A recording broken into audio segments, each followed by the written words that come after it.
Hey, what's up, beautiful people? So here's the thing. You know, you ever have like a really great day at the gym or you do something really good in life? I feel like the only time when you take notes is when it's like job related. But personally, I feel like more people, I know this is what I do specifically, right? I journal and I do it in the form of a video. And it helps me to remember not just life lessons, but it's like one more repetition.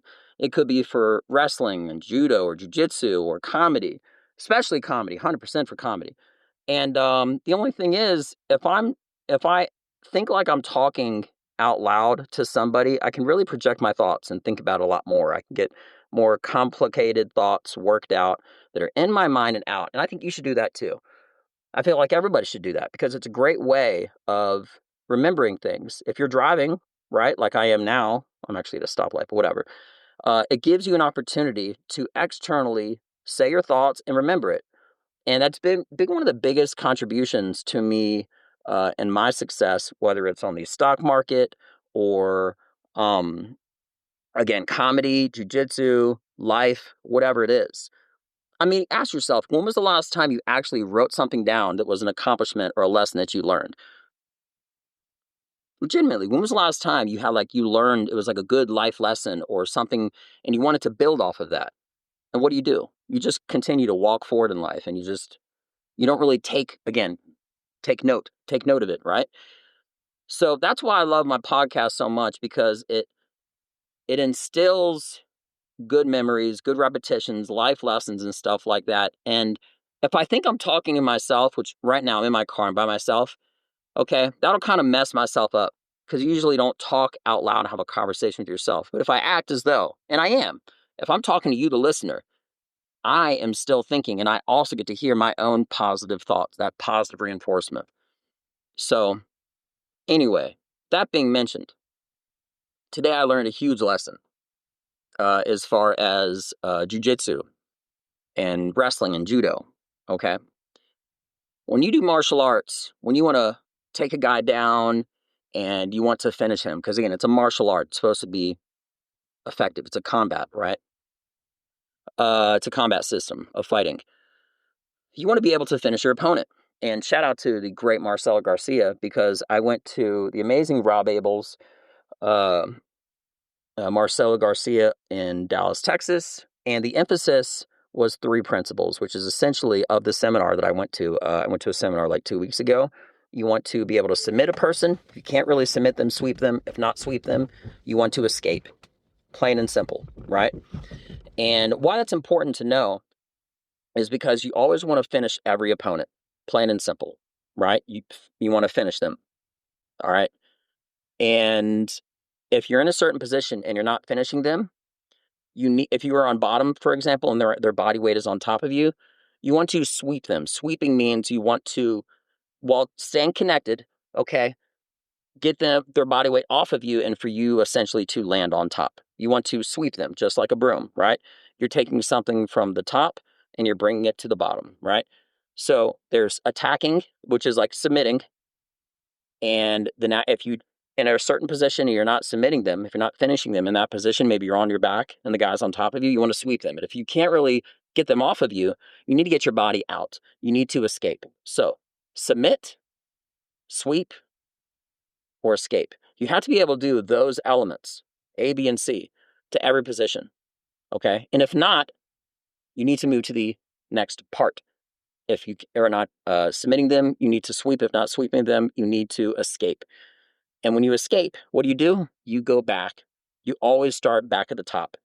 You want to go back to submitting. That simple principle of submit, sweep, escape is so quintessential. It's so important that finally today, about 2 weeks later, I implemented it. My roles were 100% more successful. And I truly, not just Rob, this great black belt friend, uh, etc. and more. He's so smart. Um, uh, in Dallas, Marcel Garcia in Dallas, the place that I went to, Marcel Garcia himself, it's such a huge principle because if you can just think about taking your thoughts, like I am now, and making them the most organized, simple thing to remember. Okay. It makes complicated things seem easy. The second that you can slow down and think, everything becomes more crystal clear. Because if you're in a combat situation or a pressure situation or stand up comedy or whatever, you want what you're doing to be simple, concise, and effective, right? And that's the power of not just jujitsu, but it really is the power of Marcelo Garcia. That's like, it's Marcelo's biggest emphasis is how simple and effective his everything is.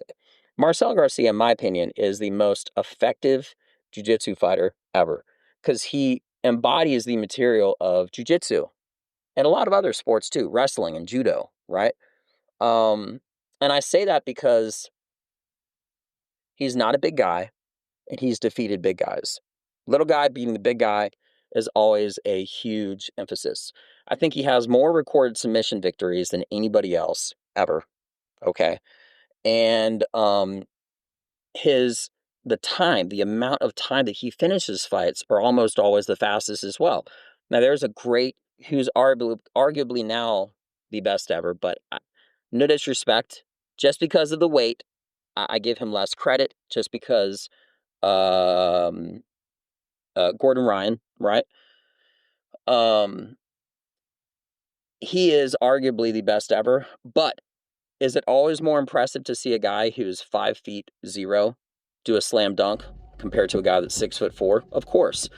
So I really do give the weight of the situation a big factor when when I think of the greatest ever. Okay, because for him to beat the people, he would have to be smaller and get those victories for him to be equally or more impressed. So again, I'm not taking anything away from him. Anyway, I'm digressing a little bit. But the point is, this guy Marcel Garcia. All right, if you're bench pressing 100 pounds or 500 pounds and you weigh 100, anytime you do something that multiplies more than your body weight, I'm always more impressed, right?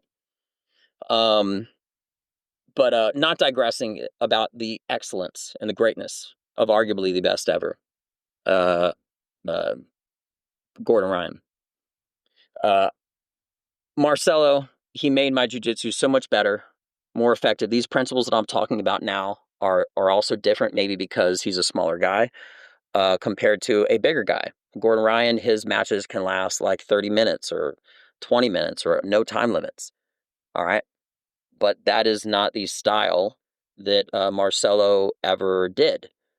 Maybe it's because of the rule set. Maybe he would have changed the way he fought. But from meeting him more than once and listening to him, the best way to win a fight is time. Beat them as fast as possible. Use all your energy to finish immediately first. And if you're not finishing, you want to sweep them. You want to get to an advantageous position to where that's what step 2 is, getting to like the advantageous position to go back to step 1 and finish them. And if you're stuck, you either need to sweep them, go back to number 2, or the last step, which is escape. And if you escape, you need to escape to go back on the attack, not on the defense. So for some of you, this may mean nothing. For some of you, this may mean everything. But to Marcelo Garcia and Rob Abels, I thank you so much, Rob. You're an amazing guy. Marcelo, the best ever, in my opinion. And shout out to Gordon Ryan because he's phenomenal. I take nothing away from him. You know, I just give more credit when people are looking at accomplishments, when someone is less physically imposing, because that really does embody the principle of martial arts, the littler guy beating the bigger guy. So, Rob Abels, Marcelo, Gordon, thank you guys. I appreciate you. This has been Well Done. I'm out. Peace.